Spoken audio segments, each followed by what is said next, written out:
Salut ma chère Marie-Pierre, comment vas-tu? Bonjour Laetitia, ça va très bien et toi? Ça va bien. Hey, on a décidé de faire un live ou un balado. Ça va dépendre des gens, comment ils veulent nous écouter. Ils auront la possibilité, je pense, soit d'écouter en live, pas en live, mais en vidéo ou en balado. C'était tout ça, toi? Est-ce que dans ton publication, tu avais marqué, tu avais dit un balado? Donc, est-ce que tu voulais juste l'audio de ton côté ou tu voulais aussi la vidéo? Tous les moyens sont bons. Vous écoutez vidéo, balado, moi je suis all-in. Dépendamment de la durée de la sieste et de la façon dont les enfants dorment, peut-être que ce sera dans tes oreilles parce que tu dois pousser une poussette ou peut-être que tu as le temps de t'installer avec ton thé, ton café et de nous regarder. Ça appartient à la personne qui veut nous écouter. Excellent. Ben, hey, pour ceux et celles qui ne te connaissent pas, j'irai par la suite. Donc, donne-nous les informations sur toi, ma chère. Qui es-tu? Qui suis-je? Ça peut être très long, ça, mais je vais essayer de faire la version courte de qui suis-je. Je m'appelle Marie-Pierre, je suis originaire de Québec, je suis une femme d'abord et avant tout, mais aussi l'heureuse et comblée maman d'un garçon extraordinaire, fantastique, drôle, intelligent, adorable, tous les qualificatifs qu'on peut mettre après le nom de notre enfant.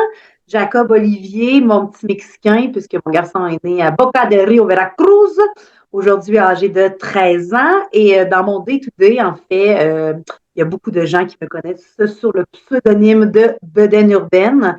Bedaine Urbaine, c'est l'agence de service conseil, en fait, pour le sommeil des enfants 0-5 ans, qui a aujourd'hui 11 ans depuis sa fondation en 2012. Donc oui, j'aide les parents à trouver des outils, des solutions de sommeil qui conviennent à leur valeur de parents, mais aussi aux besoins des enfants selon leur âge. Donc, c'est ça, en fait, qui suis. Je suis la semaine bedaine urbaine et la fin de semaine Marie-Pierre. Eh ben, félicitations pour tes 11 ans et tout ce Yes. travail accompli, hein, parce que on le sait que c'est Oui.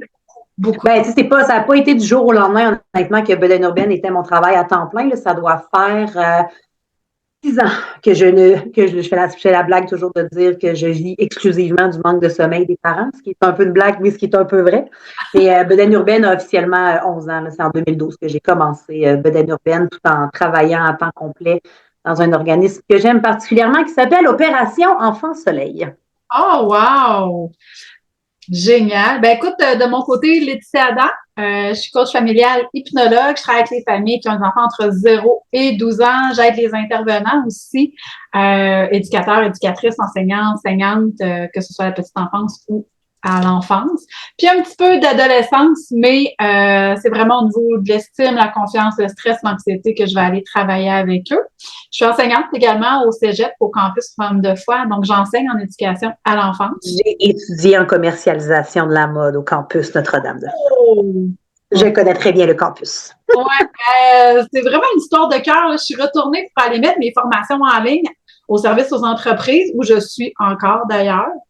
Euh, donc, formation en ligne, je suis créatrice d'outils pédagogiques aussi. Puis, ben, en fait, aussi, avec le service aux entreprises, c'est des formations vraiment pour les intervenants. Donc, éducateurs, éducatrices, là, on fait des prix avec Emploi Québec, donc ça vaut pas la peine de s'en passer. Puis ben, je suis une maman moi aussi. Donc, j'ai deux enfants, deux ados, dont une fille, Charline, qui va avoir 14 ans, puis mon grand garçon, Benjamin, qui va avoir 16 ans. Mon Dieu, secondaire 5 l'année prochaine. Ça va un petit peu trop vite à mon goût. Il me semble que Ouais, la fin du primaire et la fin du secondaire, c'est comme deux étapes assez charnières dans la vie d'un enfant, ouais. Ça ouais, grandit. là, on est dans le permis de conduire. Ouais, c'est ça. Des défis pour lesquels on est moins outillé, trouves-tu? Moi, j'ai tellement focusé sur le 0,5 puisque c'était comme mon domaine. J'ai plein de formations, j'ai suivi plein de cours. Et là, arrive un peu la période latente de l'enfance où ils dorment, ça va bien, c'est le fun. Et là, secondaire 1, wow, l'adolescence, j'ai aucun outil. Fait que là, je surfe, j'apprends un peu à tâtons tout ça, là, le rôle de maman d'un adolescent, mais j'ai beaucoup de plaisir. Encore aujourd'hui, je peux dire que mon garçon est quand même un ado assez cool. Ma mère ne cesse de me rappeler que je suis pas dans peut-être le bout le plus difficile de l'adolescence, mais pour le moment, ça va très bien. tu sais, je pense que quand les bases sont bien installées, oui, il va y avoir des petits défis, mais tu sais, en tout cas, je me considère extrêmement chanceuse. J'ai deux ados complètement merveilleux. Puis ce que j'aime, c'est qu'on parle vraiment de tout. Puis, Oui. tu sais, mes ados, ils me disent, écoute, maman, tu sais, mes amis, ils n'en ont pas des parents comme moi, là. Tu sais, à table, on peut parler vraiment, tu sais, de sexe, de drogue, d'alcool, de tout, tu sais, n'importe quelle question, ben ça entre. Fait que je pense que c'est ça aussi la clé, d'avoir mis des bases, d'avoir mis la confiance entre nous puis les enfants, puis de savoir que peu importe le questionnement, les questions qui sont là, ben on va y répondre. Puis, tu sais, Moi, j'ai toujours dit que j'aimais mieux qu'il me pose la question et lui donner la vraie réponse. Je pose la question à un ami qui va y barouetter un peu n'importe quoi. ouais. Ça va devenir une genre de croyance intégrée alors que c'était complètement une fausse croyance depuis la question. Fait que oui, la communication, je pense que c'est la base de toute relation, là, que ce soit de couple, entre amis, mais je pense que entre parents et enfants aussi, c'est important. Oui, oh oui, tout à fait. Et donc, ben, aujourd'hui, on voulait parler du sommeil, entre autres. Ben, en fait, tu sais, le sommeil, oui, mais pourquoi l'importance du sommeil? Puis, moi, souvent, j'ai beaucoup de questions. Je ne sais pas de ton côté aussi, parce que tu travailles beaucoup avec les familles, toi aussi, de la période du 3-5 ans. On dirait Oui. que ça devient une problématique dans beaucoup de familles. Est-ce que c'est nécessaire? Est-ce que ça vaut la peine que je me batte pour que mon enfant dorme? Comment j'aborde ça avec mon enfant? Comment je peux lui faire comprendre les bienfaits du sommeil? Toi, comment tu l'expliques avec tes parents de ton côté? Ben, en fait, il faut comprendre que le sommeil, là, c'est un besoin fondamental de l'humain. Oui. Les enfants qui ont besoin de dormir, c'est plus prenant.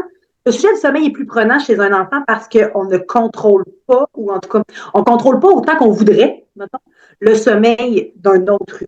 Capable de gérer notre propre sommeil, c'est-à-dire que quand, à l'âge adulte, on se réveille pendant la nuit, les problèmes d'insomnie, on est capable d'aller chercher des trucs, essayer différentes choses pour essayer de gérer notre propre sommeil.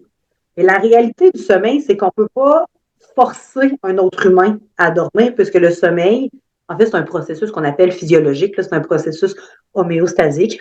J'ai quelques grands mots comme ça, moi, essayer de toutes les sortir pendant notre enregistrement. Mais le processus homéostasique, ça veut juste dire, en fait, que c'est un processus qui s'équilibre. En fait, le sommeil n'existe pas sans l'éveil et l'éveil n'existe pas sans le sommeil. Fait que c'est important pour tous les humains d'avoir ces périodes de repos-là. Puis, comme je le disais, ben, on ne peut pas forcer quelqu'un à s'endormir puisque l'abandon vers le sommeil paisible, c'est quelque chose qui doit s'apprendre. Puis, comme on est en apprentissage, ben, tu sais, la petite enfance, des fois, c'est un petit peu plus compliqué de vouloir collaborer parce que ben, il y a des régressions qui sont dues souvent au développement comportemental, au langagier, au développement moteur qui amènent ces fameuses régressions-là. Puis, en tant que parent, ben, on est un peu dépourvu. Pourquoi? Parce qu'en période de régression, mon enfant a besoin de moi. Et comme il dort moins bien, j'ai comme moins le goût un peu d'être là parce que ça vient aussi jouer sur mes émotions, mes fonctions exécutives, mes fonctions cognitives. Fait que, bref, le sommeil, pourquoi ça devient compliqué vers 3-5 ans? Ben, des fois, on accueille un deuxième membre dans la fratrie, ce qui fait que là, on a comme le goût que le plus grand se gère tout seul, mais en même temps, lui, il n'a peut-être pas demandé de devenir grand frère ou grande sœur. Il peut aussi amener des régressions parce que les changements émotionnels amènent des régressions aussi dans les habitudes de sommeil à la petite enfance, à l'adolescence, à l'âge adulte aussi, quand notre vie va moins bien, tourne moins bien, qu'on a des difficultés, des niveaux de stress plus élevés qu'à l'habitude, ça vient jouer aussi sur notre niveau, nos habitudes de sommeil. Fait qu'on se ramasse dans une étape charnière où on ne sait plus trop comment faire, puis on n'a plus nécessairement le goût de se mettre en mode solution parce qu'on est comme, il y a comme un découragement qui s'installe de dire, mais pourquoi il y a 30 ans, 3 ans, comment ça, il ne dort pas encore? Ou pourquoi il ne dort plus? Puis plutôt que de dire on va se mettre en mode solution, ben, il y a beaucoup de fatalité du rôle de parent de dire moi, bah, tu sais, c'est ça être parent. C'est ça, se réveiller la nuit, c'est être fatigué, alors que être parent, il y a des bouts dans la vie où effectivement on est plus fatigué que d'autres parce que des maladies, des moments plus stressants, des régressions, comme je l'expliquais. Mais en même temps, c'est important de prendre ce problème-là, de prendre le trouble ou le défi sommeil aussi autant au sérieux qu'un enfant qui refuserait de s'alimenter. Autant qu'un enfant qui marcherait, je sais pas, avec les petits pieds par en dedans, un enfant qui aurait des problèmes d'élocution. Oui, on se dépêche à aller voir l'orthophoniste, les ergothérapeutes, les physiothérapeutes, puis pourtant le sommeil, qui est un besoin autant fondamental que respirer puis se nourrir, est souvent porté à l'abandon parce qu'on est trop fatigué en tant que parent pour chercher la solution. On finit de tomber par le on abandonne, puis c'est comme ça, puis c'est notre vie, puis il dormira à un moment donné, tu sais. Alors qu'on sait que le sommeil est quand même important pour d'autres sphères de développement. Totalement. Puis en fait, aussi, souvent, ce que j'explique aux parents, c'est qu'il faut comprendre que c'est une zone de pouvoir aussi. Oui. Puis ils en prennent conscience dans ces âges-là, le 2,5, 3, tout dépendamment de la réaction qu'on va avoir. Donc, tu sais, vous aurez beau y mettre du duct tape ses yeux, là, à part y faire une épilation de sourcils, vous ne réussirez pas à dormir, là. Hein? Mais allez voir votre esthéticienne avant d'essayer le truc de l'esthéticienne. Oui, C'est pas recommandé le duct tape pour les sourcils, s'il vous plaît. on passe aux sourcils, mais pas les yeux, c'est pas grave, ça. Et là, Les pour cils, arracher, c'est pas non, grave. mais les sourcils, oui.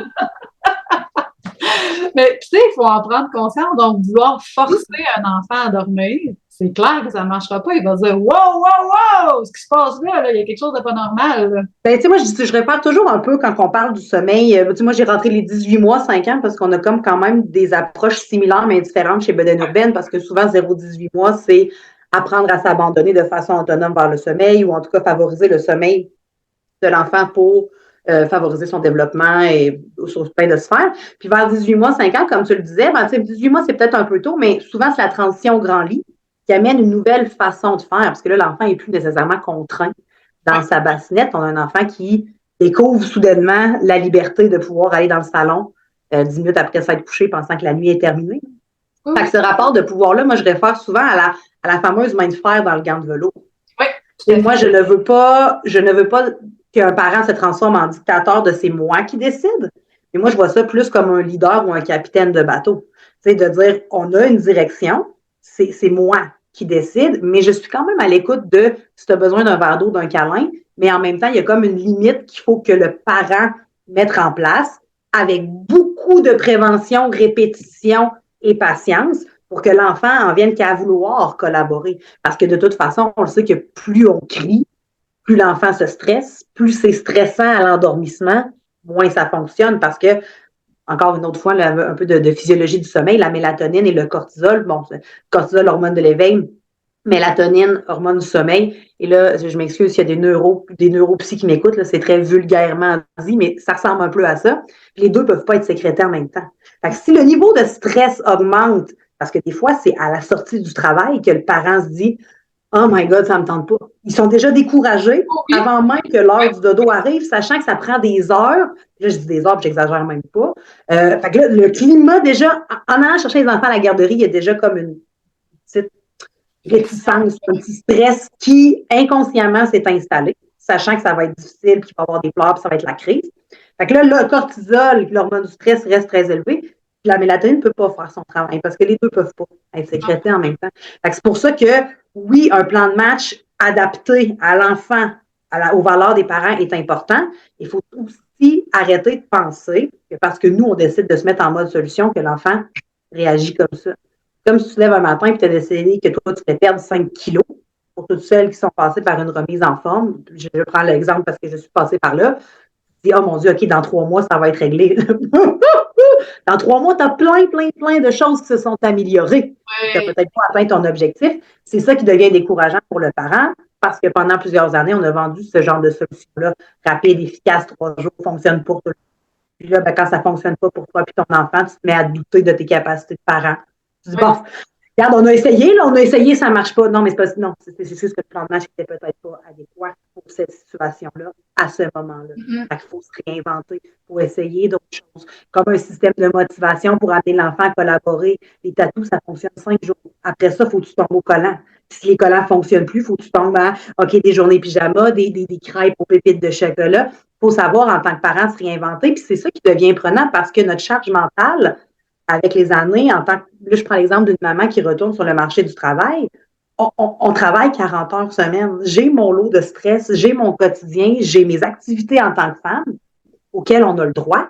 Mais tu sais, les enfants nécessitent aussi cet encadrement. Puis des fois, on a tendance à vouloir, et je m'inclus complètement là-dedans, à tourner les coins ronds parce qu'on n'a comme plus nécessairement l'énergie pour le faire. Fait que tu sais, c'est comme pas un débat de société, là, ne rentrons pas dans ça, mais tu sais, il y a comme un constat sur la vie d'aujourd'hui de famille qui est différente, qu'il faut réaliser, prendre en considération.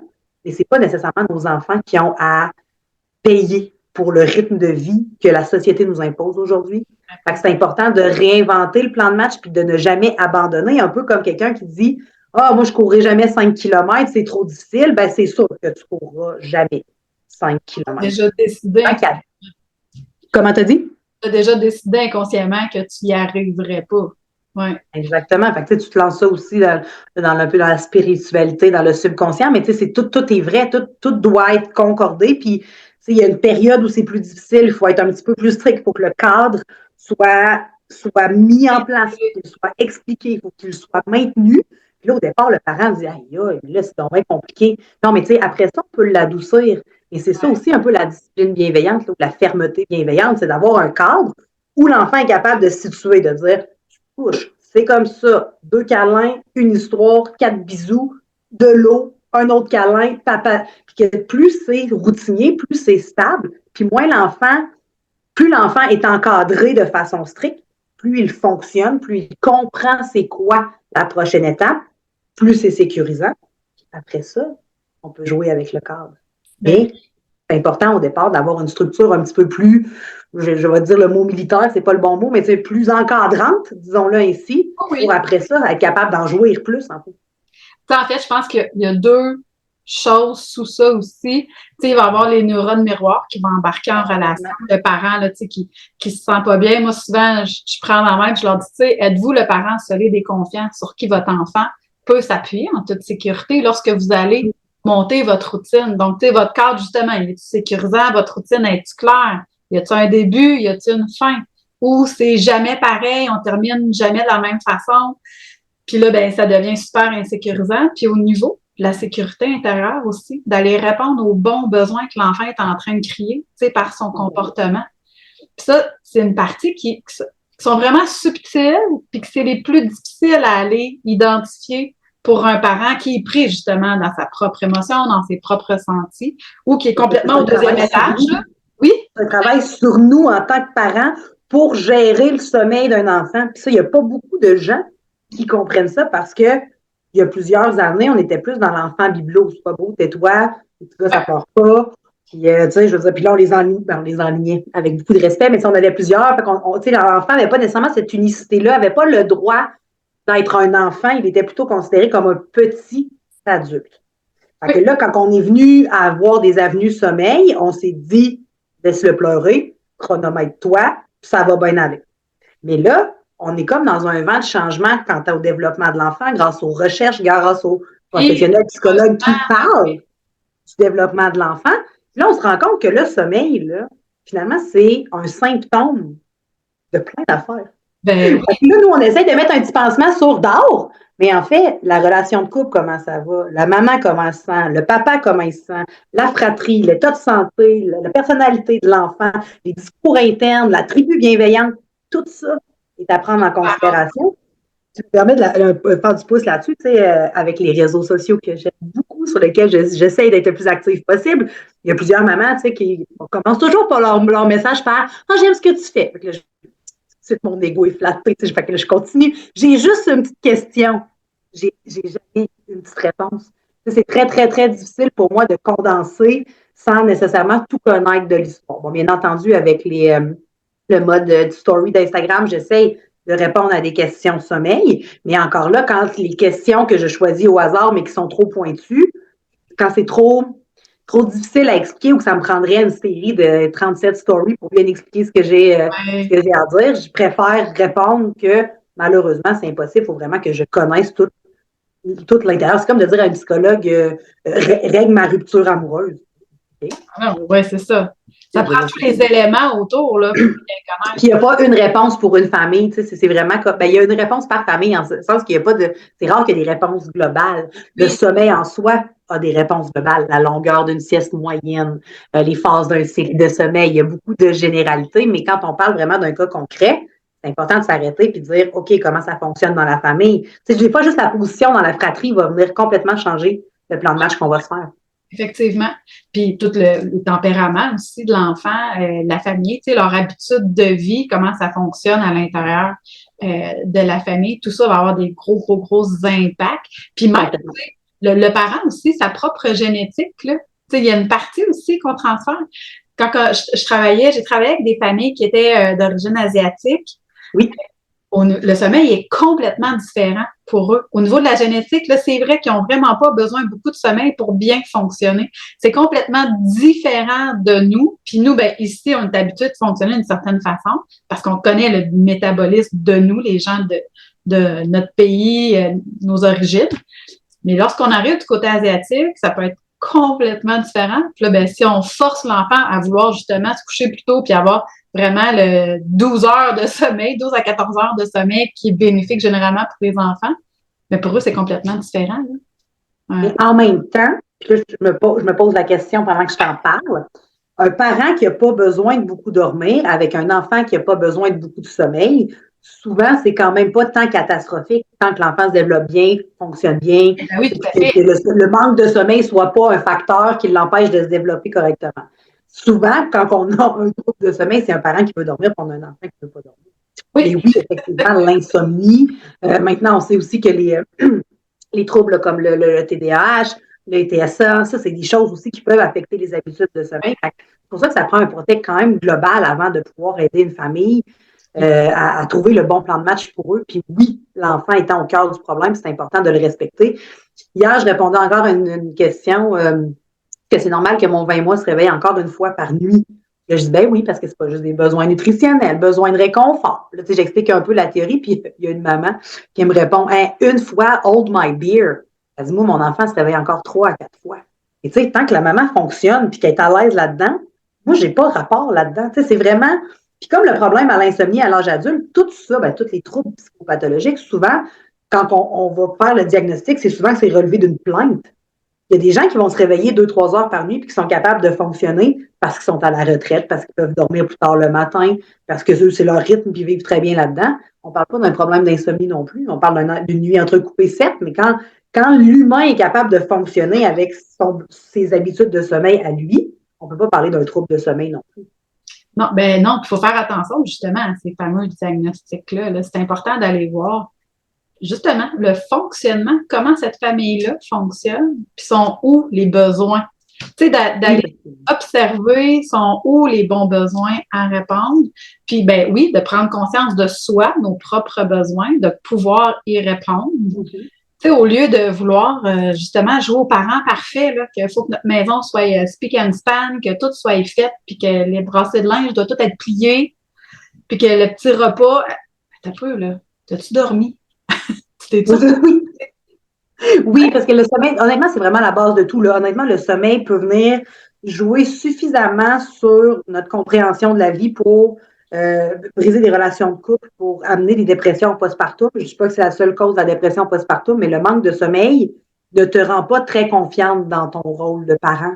Puis le parent parfait, ben avant, on avait moins ce syndrome-là parce que les réseaux sociaux que moi j'aime beaucoup consommer, il y a beaucoup c'est rare que moi, j'ai décidé que quand ça allait pas bien, j'en parlais pas parce que j'ai une tribu bienveillante à qui je peux me confier. Il y a des influenceurs ou des créatrices de contenu qui ont choisi cette chose-là qui, des fois, donne du contenu très drôle. Mais tu sais, souvent, on est bien plus dans l'autre extrême de regarde comment moi je gère ma vie puis ça va bien. Puis là, on se met cette pression inutile-là, mais on n'a jamais l'envers du décor. Ça, c'est triste, particulièrement pour nos adolescents qui n'ont pas nécessairement encore cette compréhension-là de la vie que ce que je te prends en photo, c'est pas nécessairement ma réalité. C'est pour ça que le double tranchant des réseaux sociaux, il faut faire attention parce que, particulièrement quand on manque de sommeil, c'est là qu'on devient vulnérable. On est plus vulnérable, puis on se laisse prendre à ce jeu-là. Regarde, elle, comment elle va bien. Ouais, mais attends un petit peu, là.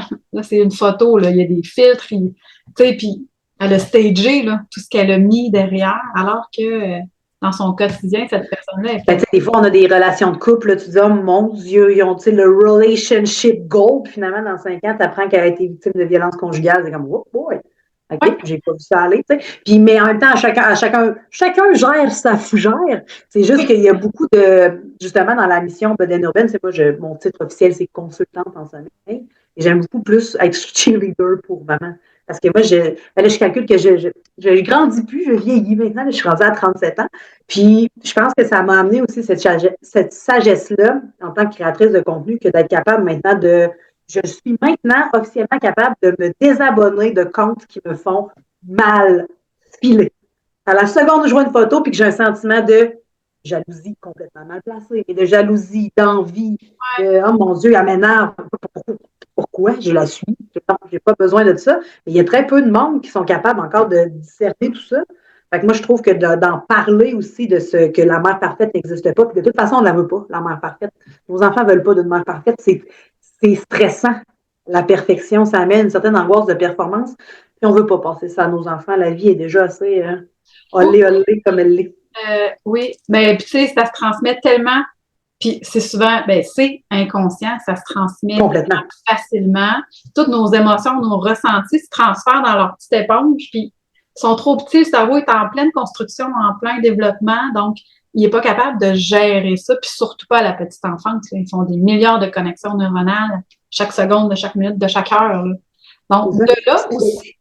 Ce qui est triste, c'est qu'ils grandissent avec ces idées-là qui deviennent un peu la prémisse, c'est un peu comme à la petite fille à qui on aurait dit que toute sa vie qu'elle était laide, là, ben, tu sais, je veux dire, ça, ou un petit garçon qui court pas assez vite pour jouer au basket, ben, il finit par imprégner ça dans sa mémoire émotionnelle, puis c'est très difficile de se sortir de ces traumas-là ou de ces croyances, ces fausses croyances-là qu'on nous a inculquées malgré nous. Puis oui, je pense que, tu sais, la grande majorité des mamans sont quand même foncièrement bonnes. Tu sais, la mère suffisamment bonne du docteur Winnicott, mais tu sais, oui, ça reste qu'il y a des mamans qui sont plus perverse, plus narcissique, mais là, on parle d'une autre catégorie de mamans. Oui, ben c'est souvent pas en tout cas, c'est pas ces familles-là, généralement, qu'on a non plus, puis qui vont chercher de l'aide. Parce que pour eux, souvent, ils n'ont pas de problème. Puis non, je fais la bonne enfant. C'est pas eux qui viennent nous voir pour avoir qu'on les aide, qu'on trouve. En tout cas, c'est pas elle le problème, c'est tout le monde autour. C'est ça. Oui, ça, c'est clair. Puis je trouve aussi que la fameuse pression, tu sais, on va aller se référer, tu sais, à notre entourage, à notre communauté pour avoir des réponses. La belle-mère, le beau-père, l'oncle, la tante, etc., nos amis. Hey, fais ça de même! Ouais, mais fais ça de même. Moi, c'est pas cet enfant-là que j'ai. Moi, mon enfant, il est unique, là. Donc, c'est parce qu'en fait, à la phrase « fais ça de même », elle devrait être reformulée en « moi, j'ai fait ça et ça a fonctionné. Voici ma boîte à outils que je t'offre. Prends ce que tu veux, laisse ce que tu veux. Puis, si ça ne fonctionne pas pour ton enfant, c'est pas parce que tu es moins bonne, ton enfant est moins bon que le mien, c'est juste qu'ils sont différents. Cependant, moi, j'essaie d'avoir quand même une ouverture d'esprit un peu scientifique en ce sens que moi, je dis tout le temps, si ça a fonctionné pour un, ça fonctionne peut-être pour deux. Fait que moi, je leur dis tout le temps, essaye-le.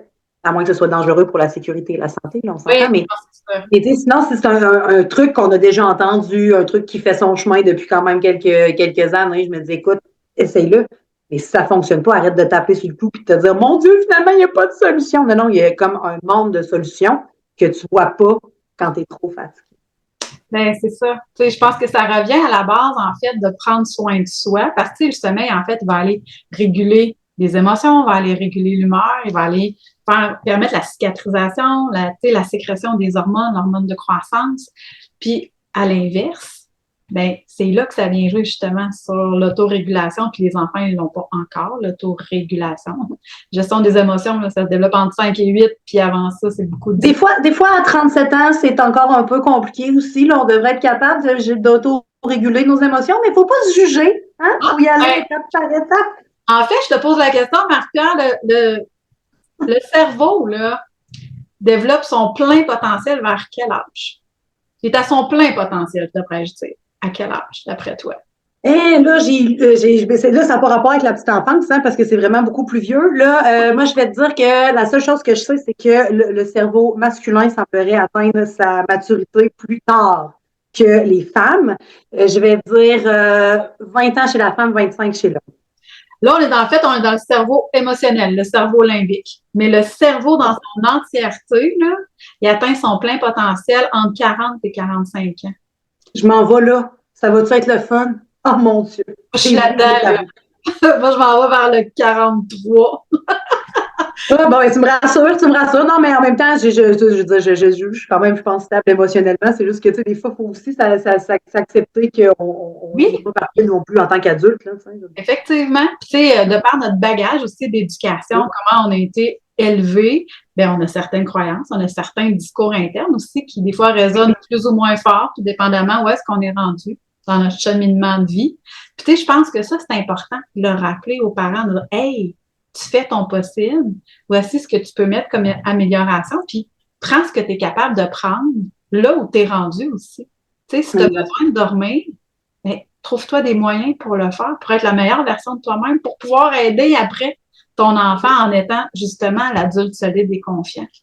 Mais tu sais, déjà un parent qui a le courage de demander de l'aide quand ça ne va plus, quand on est en manque de ressources ou d'outils, je trouve que déjà là, chiffre complètement inventé dans ma tête, là, mais je trouve que déjà 50% du travail est fait de réaliser, d'avoir la force de dire « je ne peux plus, j'ai besoin d'aide ». Oh wow! Puis il faut arrêter de voir ça comme une preuve de faiblesse de « elle n'est pas capable ». Non, justement, elle n'est pas capable puis elle est assez forte pour dire « capable, je vais prendre de l'aide, oui, merci ». On est fait pour ça. Puis on est chanceux dans les années où on est, on a beaucoup plus de ressources d'aide. Moi, quand j'ai accouché en 2010, là, je veux dire, c'était les mêmes 10 livres sur le sommeil qui roulaient depuis, depuis vraiment longtemps. Puis appeler quelqu'un sur le sommeil, je te mentirais pas que la bedaine urbaine est venue de là, de dire, OK, je les ai lus sur le sommeil, mais moi, mon bébé, quand? Comment ça, il n'y a personne qui peut répondre à mes questions sur sommeil et m'accompagner là-dedans? Fait que une bedaine urbaine est née d'un besoin que moi, j'aurais donc voulu profiter il y a 13 ans, puis arrêter de faire penser que c'est ma faute, puis que les régressions sont éternelles. Puis bref, non, c'est important de relativiser, mais de profiter aussi de l'aide qui nous est disponible. Bon, bien entendu, il y a des ressources qui sont plus coûteuses que d'autres, mais il y a aussi d'excellents programmes du gouvernement aussi sur lesquels on peut s'appuyer. Oui, oui. Moi aussi, l'entreprise, moi, elle va avoir 10 ans. On est à 1 an. 10 ans en juillet. Puis c'était ça aussi parce qu'à la base, j'étais une éducatrice à l'enfance, puis j'avais tellement de questions de parents. Puis je voyais, tu sais, la détresse, puis je disais, écoute, je ne sais plus quoi faire, que ce soit au niveau du sommeil, mais que ce soit au niveau des crises, des comportements, des besoins X, Y, Z qui sont à répondre. Puis il y a une certaine limite que je pouvais pas franchir de par mon métier parce que j'avais pas l'autre côté du miroir. Donc, t'as beau me poser ta question, me dire, regarde, il y a ça, mais en même temps, je vois pas de l'autre côté. Fait que de là est venu mon désir de, attends un petit peu, là. Il y a un réel besoin, il y a une réelle demande. Puis, c'est vrai que c'est beau quand le parent dit, hey, j'ai besoin de toi. Puis, des fois, si je peux leur lancer le message, c'est pas d'attendre de plus être capable pour demander de l'aide. Faites-le avant, vous allez voir, ça va être beaucoup moins lourd. Les vrais, ça va être beaucoup moins haut à monter. Là. Vous allez déjà avoir un palier de fait avant de vous rendre au sommet. Là. Ça va être beaucoup moins tough. Vous allez déjà avoir de la pratique. Puis vous allez avoir encore de la confiance en vous et en vos capacités, là, au lieu d'attendre. Oui, effectivement. Puis tu sais, c'est drôle parce que on vient de lancer une nouvelle formation là, dans la philosophie bedaine urbaine pour venir vraiment justement parler de la prévention. On tombe enceinte et Suzanne, elle nous l'a dit, là, mon Dieu, tu vas être prête à être fatiguée, puis t'es prête à pas dormir pendant 18 ans. Fait qu'on le sait qu'avec les enfants, nous ne sommes jamais à l'abri de défis sommeil. Ouais. Et pourtant, on repart, on fait un pied de nez à Suzanne, dire, nous autres, ça va être différent parce que moi, je vais être zen, je vais faire du cododo, je vais l'allaiter à la demande, puis tout. Fait que là, on se croit que nous, on est invincible par rapport à ces défis-là parce que là, nous, on le sait et on le prend en considération. Mais la réalité, c'est qu'il faudrait vraiment commencer dès le 3e trimestre de la grossesse à s'informer sur le sommeil parce que quand le défi arrive, bon, premièrement, la première nuit, on se dit que ça doit être temporaire. Au bout de 4 nuits, tu es déjà trop fatigué pour venir raisonner de façon comme d'habitude. Et là, si c'est là que tu te mets à la recherche de solutions sommeil, eh bien là, je pourrais t'en nommer 917 000 options différentes. Puis là, souvent, ben, tu vas tomber dans l'option que ta meilleure amie a essayé, que tu dis, ça ne me ressemble pas en tout, mais en même temps, j'ai pas 30 ans de chercher parce que j'ai besoin de la solution miracle qui, finalement, n'existe pas, là, même si ça s'appelle les miracles du sommeil. Mais tu sais, il n'y en a pas de miracle. Le miracle est dans la prévention du sommeil. Et malheureusement, c'est rare que les gens sont dans la prévention. Tu sais, c'est comme de dire, je me suis jamais renseignée sur comment gérer une piscine si j'ai pas de piscine. Mais tu sais, en même temps, là, c'est inévitable. Tu es enceinte. Tu vas avoir un enfant. Puis le sommeil est important. Fait que, tu sais, de travailler avec la prévention, comme tu dis, de ne pas attendre de justement qu'il y en a encore beaucoup trop. Ça me fait toujours plaisir de les accueillir, mais il y en a encore beaucoup trop qui. Oui, bonjour, c'est Marie-Pierre de Bedaine Urbaine. Est-ce que je pourrais parler? Je ne sais pas, Laetitia. Je suis vraiment contente de parler. OK. Oui, la case départ, oui. Fait que là, tu sais, souvent, mon travail consiste à OK, on va travailler sur le sommeil de ton enfant, mais je pense tu vas avoir besoin d'un soutien beaucoup plus fort en psychothérapie, d'aller parler de tes émotions. Parce que là, moi, je suis pas psychologue, je suis pas infirmière, je peux pas t'aider toi. Je peux t'aider toi à comprendre pourquoi tes émotions sont importantes pour le sommeil de ton enfant. Je peux t'aider à faire un plan de match pour aider ton enfant à mieux dormir. Et tes émotions, je peux t'écouter, ça me fait plaisir, mais en même temps, je ne fais pas partie de ton mode de solution à toi. Ou, oui, mais là, mon chum, OK. Pas thérapeute conjugal non plus. La preuve, c'est que je suis célibataire. Fait que, clairement, j'ai aucun conseil conjugal à donner à personne sur la terre.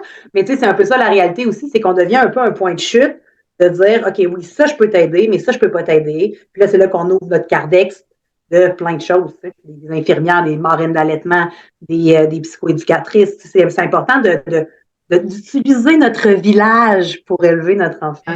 Oui, tout à fait. Puis, tu sais, c'est important, les parents qui comprennent que c'est pas leur enfant qui va faire le plus gros du travail, c'est toi. C'est toi qui vas devoir, tu sais, mettre l'épaule à la roue puis donner, oui, beaucoup de ton temps. Puis c'est pour ça que ça va être important aussi d'avoir justement ton réseau derrière toi.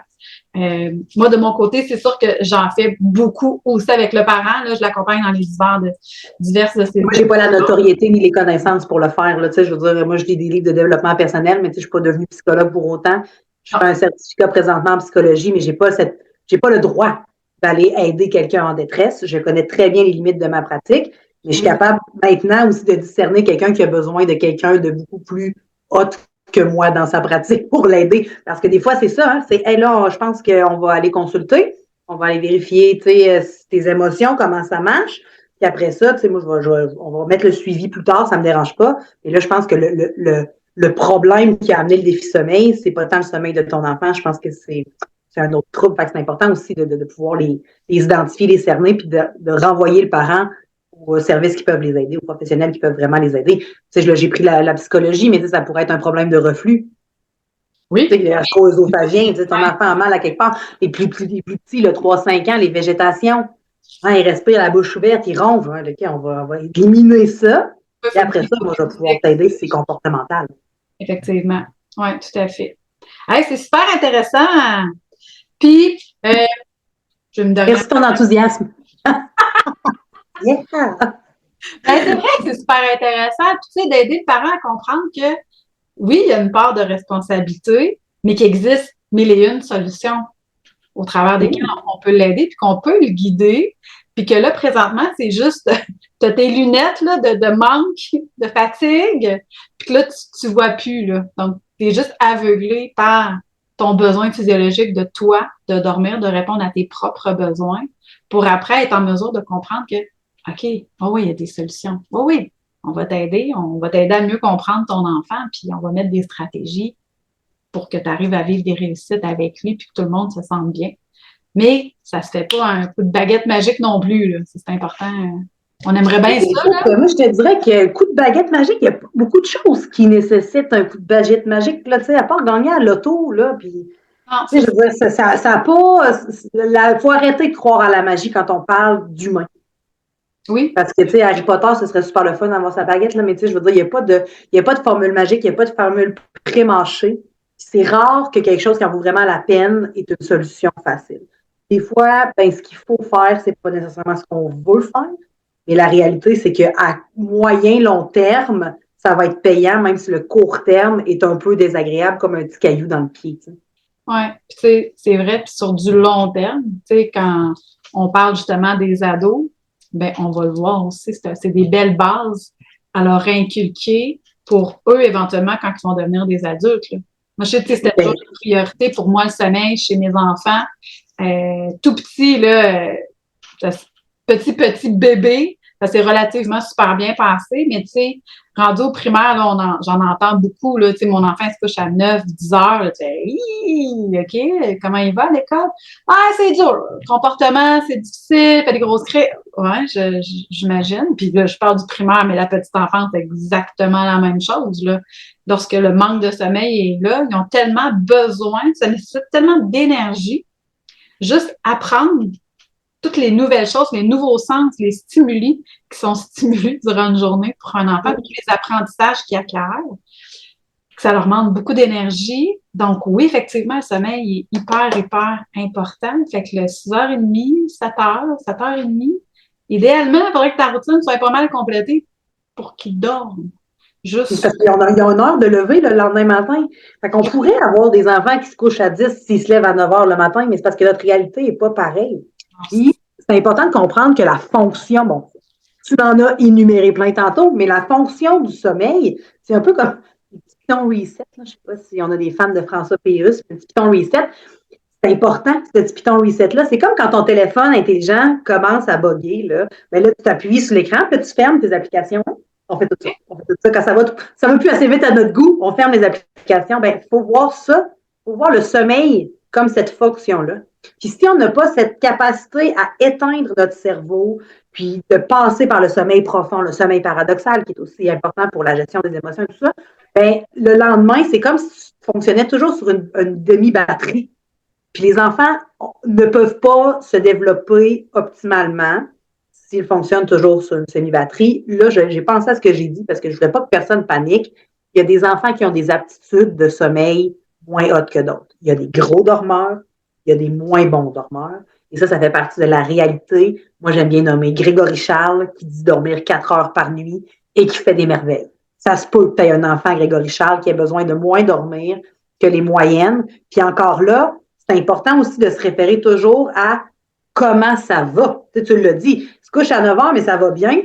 Moi, je vois pas de problème. C'est dans la dynamique familiale, tout roule, puis qu'il n'y a pas de problème. Puis de toute façon, s'il n'y en a pas de problème, on ne les entend pas, ces parents-là. Leur vie roule, puis c'est correct comme ça. C'est que quand l'enfant a des problèmes au niveau de l'apprentissage, puis que c'est pas nécessairement un trouble neurocognitif, là, mais tu sais qu'on parle bien d'un trouble comportemental, le sommeil, c'est la base. Puis là, Andréane, nutritionniste, dirait que l'alimentation aussi. Mais tu sais, l'alimentation, le sommeil, c'est des choses qui, au fil du temps, souvent, on est tombé dans un côté très obsessif, là, tu sais, les troubles alimentaires, trop bien manger, et où il n'y a plus de limite. Tu sais, de se dire, on mange du McDo, il faut en manger du McDo une fois de temps en temps, mais tu sais, 5 jours semaine, ça fait peut-être pas partie d'une diète équilibrée pour notre homo sapiens en mode nomade, qui est notre enfant. Tu sais. effectivement. Oh oui. Puis, tu sais, on a les alimentations, mais on va avoir des écrans aussi, qui de plus en plus sont la réalité. Hein? Donc, ça aussi, c'est important de mettre vraiment un contrôle. C'est pas de plus en mettre du tout, c'est pas ça la réalité, mais c'est d'avoir un certain contrôle dessus, puis surtout pour le sommeil, que ça a un réel impact. Là. J'ai écrit. Des plages horaires, tu sais, je veux dire, oui, la lumière bleue peut affecter la sécrétion de mélatonine, là, ça a été prouvé, là, fait que là, il Oui, faut arrêter de se mettre la tête dans le sable, ça a été dit, c'est prouvé, fait que la première chose à faire quand un enfant a de la difficulté à s'endormir, c'est effectivement de revoir tout ce qu'on appelle en langage sommeil l'hygiène de la routine, l'hygiène, j'ai mordu dans mon mot, l'hygiène de la routine sommeil, non, mais c'est vrai, puis même nous, en tant qu'adultes, j'ai vu un reel récemment, là, c'était tellement drôle avec Amy Schumer, puis là, c'est le docteur qui, des gens pleins d'insomnie, puis là, il dit, parfait, pour 2 heures avant le sommeil, vous allez éteindre vos écrans. Ah non, impossible, impossible. Puis là, tout le monde répond impossible. Puis il y en a un qui dit, je suis prête à prendre les médicaments qu'il faut. Je suis prête à me faire opérer. Je le sais que mon sommeil est important, mais enlevez-moi pas mon écran. Là, c'est comme, ben là, voyons. Les gens sont prêts à prendre la mélatonine, des somnifères, sont prêts à essayer plein d'affaires avant de vraiment prendre des trucs qui nous semblent anodins, alors que il faut prendre le temps de se renseigner sur comment le sommeil fonctionne, puis de prendre des outils qui nous sont offerts aussi. C'est tellement simple et facile en plus, là. T'as juste à le mettre de côté. Les livres, ça existe encore, hein? Il y a encore des bibliothèques. C'est encore un bon moyen de se renseigner autre que d'avoir un écran. Mais ça, c'est la réalité de notre société. C'est juste que, encore une fois, si toi, tu fais du Instagram avant de te coucher, tu dors bien, j'ai aucun problème contre ça. Mais encore là, dis-moi pas que ton enfant passe une demi-heure sur le iPad et que tu lui offres gentiment de la mélatonine pour mieux dormir. Effectivement. Ça devient un peu contre-productif, tout ça.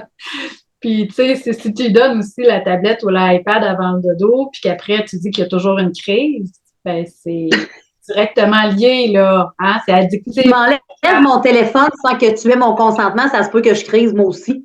Non, mais tu sais, c'est vrai, des fois, on ne réalise pas en tant que parent. Hey, c'est fini. OK? Fais-toi faire. Hey, j'ai pas fini. Non. Tu sais, 5 minutes, 2 minutes, OK, parfait, donne-moi l'iPad. Tu sais, il y a tout un courant qui s'est installé de c'est moi le parent qui décide, mais tu sais, on peut référer aux parents de gérants d'estrade aussi, là, tu sais, qui crient après les arbitres. Tu sais, il y a comme un genre de mouvement de parents qui sont heureusement pas la majorité des parents, mais qui sont très contrôlants comme ça. Mais là, il faut comprendre que ça, c'était une autre génération ou peut-être une autre culture, mais il faut vraiment commencer puis continuer à prendre notre enfant comme un humain à part entière, d'accepter ses différences puis sa propre personnalité plutôt que d'essayer de faire un copier-coller, soit entre les membres de la fratrie ou d'essayer de lui donner des outils qui fonctionnent pour nous alors que ça ne fonctionne pas pour lui. Ben, ça revient à dire ce qu'on disait au début, tu sais, c'est d'aller identifier les bons besoins. Mais oui. Répondre, d'être dans l'observation. Puis je sais que c'est pas toujours facile, là, les parents me disent, oh, mais je comprends pas. Ouais, je comprends que vous comprenez pas. Mais c'est important de s'arrêter, puis d'observer, tu sais, de prendre ce moment-là, de pas être dans votre deuxième étage, donc, c'est quoi les factures que j'ai à payer, qu'est-ce qu'il m'a dit déjà mon patron à la job, attends, ça, là, faut mettre ça sur pause. Puis d'être là, ici et maintenant, puis d'observer, regarder. De prendre un moment d'arrêt, puis souvent, on le voit, l'enfant faire ben là, pourquoi tu me regardes de même? Parce que je t'aime. Mais oui, mais tu sais, ça vient aussi, comme on disait, comme tu disais qu'on disait, c'est la charge mentale là, qui est devenue bien trop prenante. Puis là, tu sais, veux pas, là, ça fait un petit peu qu'on en parle moins, mais tu sais, on a quand même vécu 2 ans de pandémie, de stress global de la Terre entière. Et je veux dire, ça va être imprégné dans nos enfants, dans notre façon de vivre. Là, c'est comme si on avait comme un besoin de renaissance. Puis là, on veut vivre pleinement parce qu'on nous dit qu'on a le droit, mais en même temps, tu sais, je veux dire, ton rôle de maman doit aussi être au cœur pas de tout ce que tu fais parce que tu as le droit d'être une humaine à part entière, mais ce que je veux dire, c'est que ton enfant n'a pas à fonctionner en un claquement de doigts parce que toi, c'est comme ça que tu voudrais que ça fonctionne. Une routine de dodo, c'est un moment où on remplit le réservoir affectif.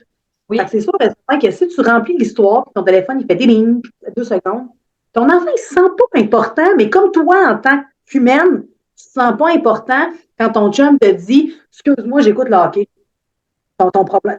C'est ça, la réalité, c'est qu'on a oublié qu'un enfant avait besoin de temps de qualité. Pas juste du temps, de qualité. Oui, c'est ça. Tu peux pas juste être un fantôme dans sa vie. Il faut que tu sois là. Ben, tu peux, mais il faut que tu acceptes de vivre avec les conséquences que ça amène. Effectivement. Oh oui, c'est vrai, tu peux, mais c'est ça. Tout est un choix. Tout est un choix. Effectivement. Et tu peux pas avoir le beurre puis l'argent du beurre. Ça marche pas. Hey, je pense qu'on va finir là-dessus. J'aime bien le beurre puis l'argent du beurre. L'argent du beurre.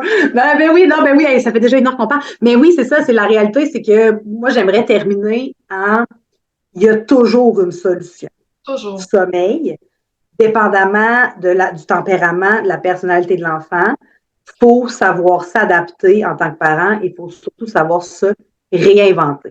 Parce qu'une régression à 2 ans et demi versus une régression à 4 ans et demi, c'est pas le même élément déclencheur. On ne peut pas reproduire le même plan de match. Il faut faire attention à vouloir reproduire le même plan de match dans la fratrie. Ça a fonctionné pour les 2 autres.